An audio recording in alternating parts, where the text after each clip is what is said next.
Okay, moment of truth.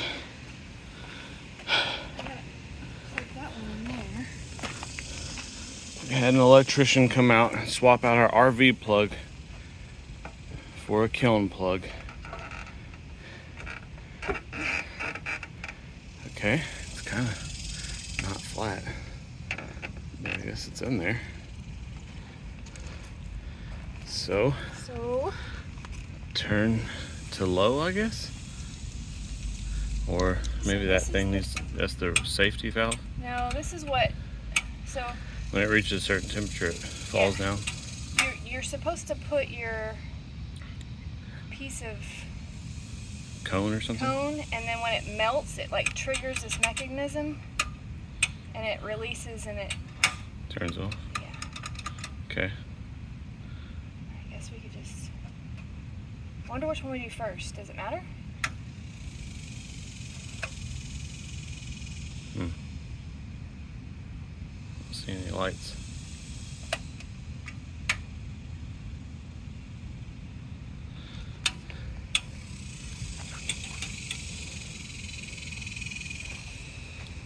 I feel like I hear something.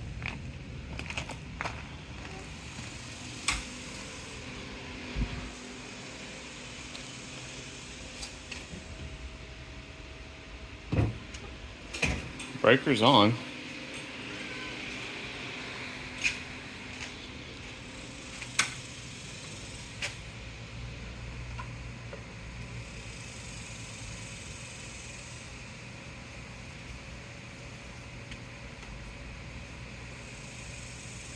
Dead. Was there smoke coming out of it? Huh? Looks like there was smoke coming out of it. When you set this down, it like... Oh. Okay. Steph can you look at made something happen.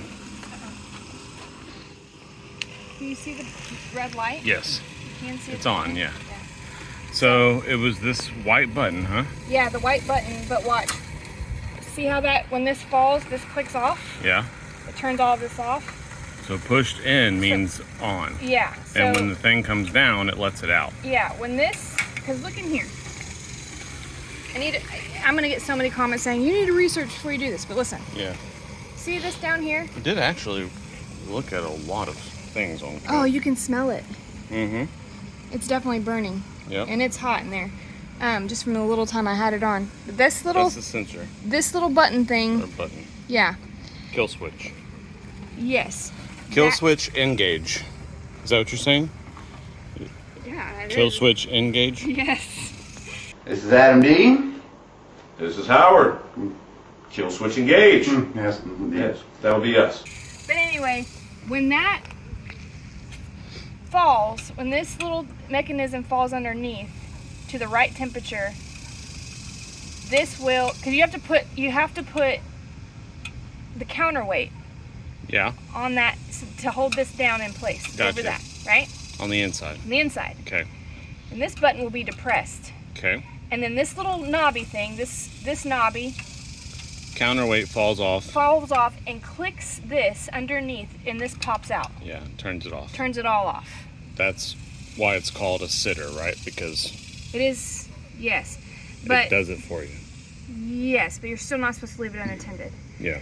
But so that's wonderful news. So we have a working kiln. We do, but we don't know how hot it gets until we have cones, right? Yeah, I gotta get the cones, which come in today. However, the bad news is it might be at the front door. We can't even do it because I don't have peephole covers now. Can we just use random objects, shove them in the hole? No. Yeah, I'll just put your finger in there. We'll just plug the hole. I don't know if I need one for up top. Well, I think it's a good sign. More research be done. I also think we need to get an extender. Yeah, because it's so very tight. This is not an ideal spot. Right. Especially if it rains. Yeah. Good news. Yeah, that's awesome. $100. I thought for sure it was toast when we tried to plug it in the first time. Nope, it works. Nice. $100 $100. in a 3-hour trip. Hey everyone, Stephanie Denman here from the Denman Homestead. And today I'm working on my kiln, giving it new life. And I was just out here with my shop vac, cleaning it out, getting all the kind of dust and leaves and everything that was stored in here from the lady who had it before us. Quick recap, we got this kiln on Facebook Marketplace for $100. Whole thing, whole kit and caboodle. Had some missing parts, which I have been slowly figuring out and replacing. But right now, what I'm gonna be doing, let me show you. So I know it doesn't look like it, but this is actually cleaned out.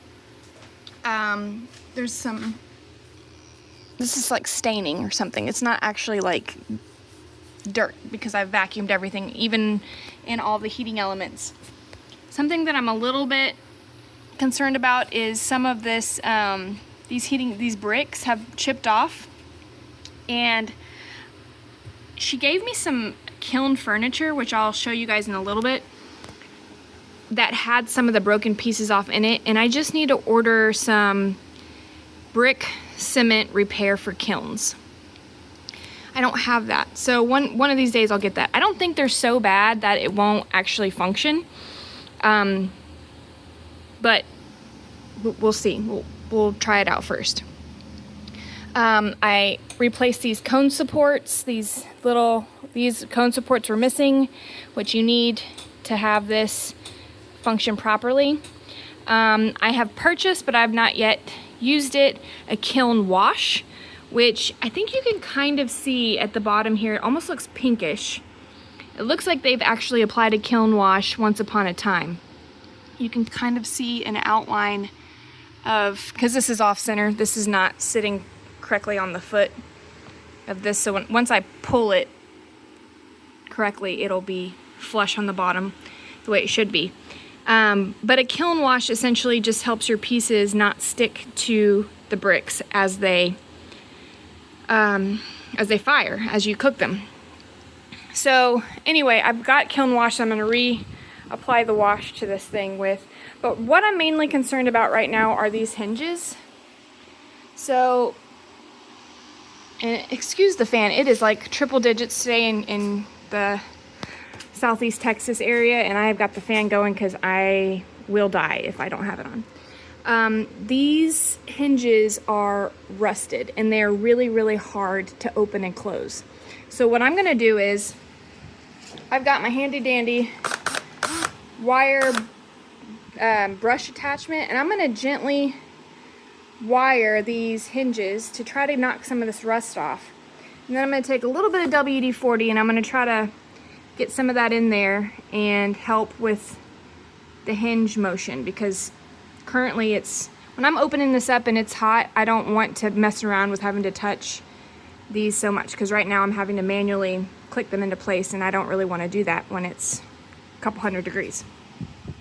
So I also brought this just in case, a little wire brush. So yeah, let's get to it. So this is the one that I just kind of zapped with my thing, and this is the other one I haven't touched yet. This one's actually in better shape than the one that I just tried to. I couldn't get super like deep down in that crevice. I didn't want to keep hitting this brick right here, but the majority of the rust is off of that one. It's just kind of down to the metal there. So to close this thing, I have to like pop these in, and I kind of want to do a little bit of maintenance on this, because especially this side, it's real, oh, you can't see it, but oh, I can tighten these little nuts. I might come back and tighten these little nuts with an actual wrench. So I can finger tight. I mean, I can turn these little nuts that are holding this bracket together. I can turn them with my fingers, which means that they're loose. I don't know if tightening them makes it harder to open, but I just feel like it's more secure if it's not wobbly. You know? That makes sense. So I'll come back later and do that. But anyway, so now that the hinges have been thoroughly de-rusted, I would like it if I could open this and it not want to just shut back on its own. You know what I'm saying? It's not fully engaging. So what I'm going to try to do is see if I can't, I'm going to try to just give these a little spritzer, a little spray down in this little hinge.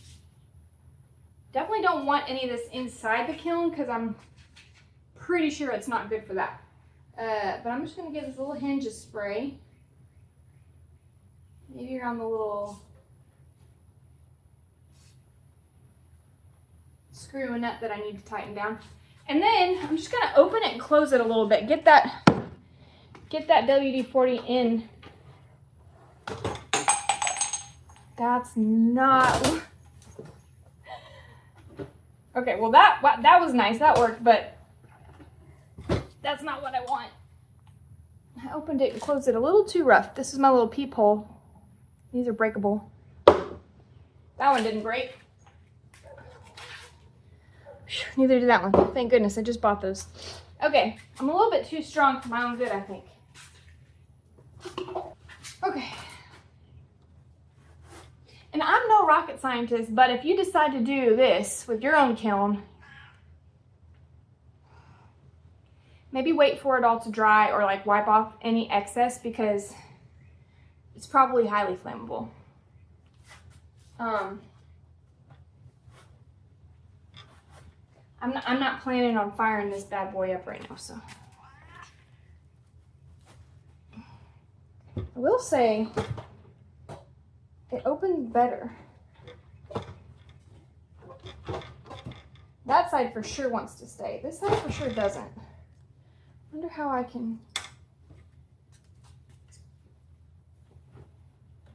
What is it? I don't want it so loosey-goosey that it just slams back down either. But I'd like it to lock into place. This side seems good. This side maybe needs a little bit of loving. I'll get some in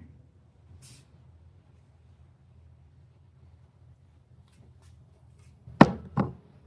Oh my gosh, I'm dying. Dying. It's hot.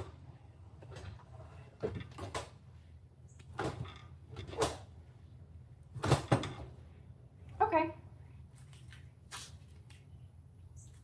Maybe I just need to manhandle it, but I don't really want to like rock it around so much, you know? So I think these are opening a lot smoother, a lot like more smooth than I originally had it. The next thing I want to do is I want to show you guys the furniture that it came with, or that she gave me. The furniture, because you don't have to have furniture for a kiln that I've discovered. You can just set your pieces down on the bottom, shut the lid, and go about your merry way. But in order to fit more pieces in your kiln and make it more efficient to do more at once, there's something called kiln furniture. And I probably need to show it to you to explain it better. So let me go get that, because I have to clean it. This is what I mean. This is the kiln furniture. So she gave me this bucket that holds all sorts of treasures. Some of this I do know what it is, some of it I don't. For example, I don't know what this is. I'm sure I'll figure it out. I'm sure I'll look it up, find out what that is. I don't know.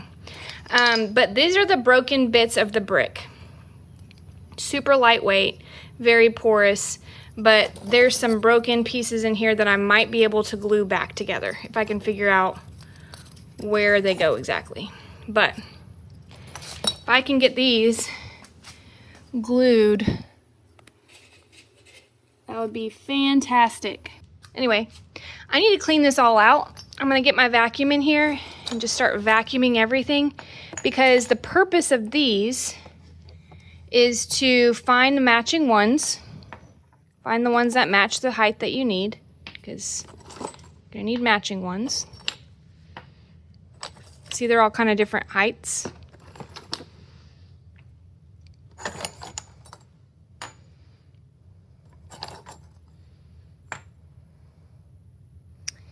And I need 3 of the same height, which I think, nope. This, little ones.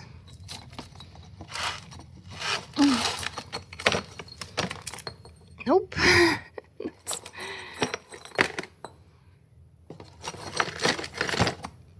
There we go. Here's 3 of the same. Okay, so what we'll do here, I kind of want to, I don't want to put this in my freshly vacuumed here. Let me vacuum these off.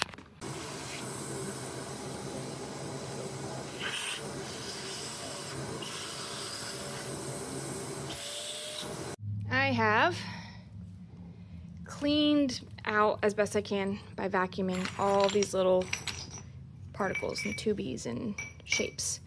One thing I did discover as I was taking everything out is this little triangle piece has this little thing on it. And so I'm guessing, just by deduction, that these can be stacked, like using these little connector pieces.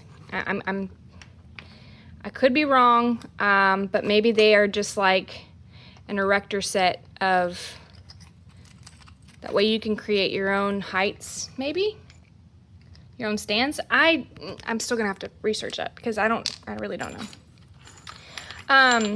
Same with this little guy. This guy is stuck on here. Well, he's not anymore.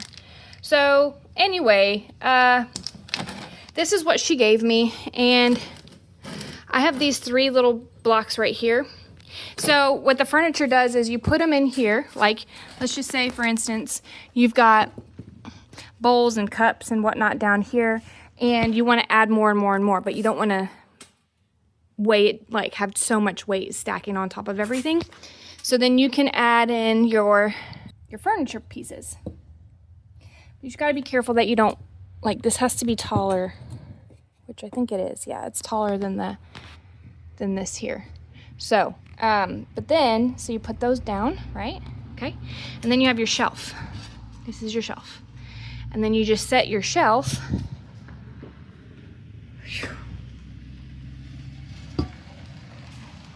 down on top. This is going to be hard to do with one hand. This is heavy. Set it down on top of your furniture little pillar things, and then you can add on more of your items on this. And then again, I have another shelf, so if I wanted to add another block, I could add another shelf. And yeah, you just organize them that way. Whew, I'm sweating. So yeah, I cleaned those up, and as you can see, someone nicked this one pretty good, but I am going to try to clean these up best I can and put a kiln wash on this so that it doesn't stick to my shelves. But I'll clean this up and then put more wash on it. Okay, so I've got my 2 shelves here. Okay. These are heavy and they can break, so I'm trying to be gentle with them. And as you know, I'm recycling these from owners past, and they've had some definite love and wear and tear. But I'm going to I've vacuumed these down with my shop vac, and I'm going to re-wash them, which again, everything I've researched so far, I think it's funny, like I'm talking to y'all like I'm some sort of pro. I have no idea what I'm doing. But from the other YouTubers that I'm watching that are pros, it's highly recommended that you wash your shelves in your kiln with kiln wash, which I've purchased. Because once I glaze my pottery, the glaze itself, it turns into like liquid glass and hardens on your clay.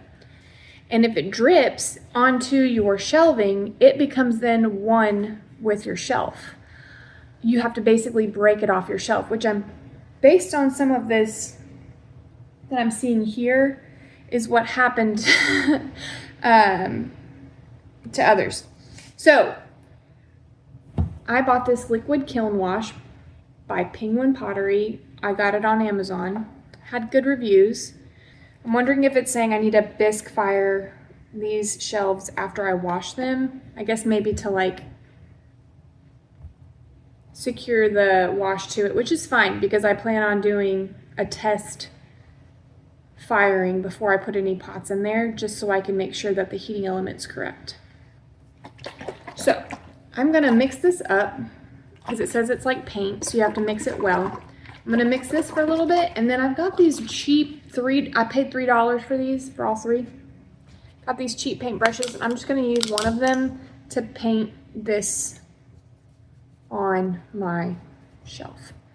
Real quick, I wasn't gonna show you me mixing this up, but I want to show you this. Like, this was in the bottom of my can, so I thought maybe I could just shake it, but I'm glad that I got this little popsicle stick and decided to kind of like really get in there, because there's some like big clumpies in here that are gonna need to get reincorporated well into this, because it's this clump stuff that, you know, are supposed to be suspended particles in this water that coat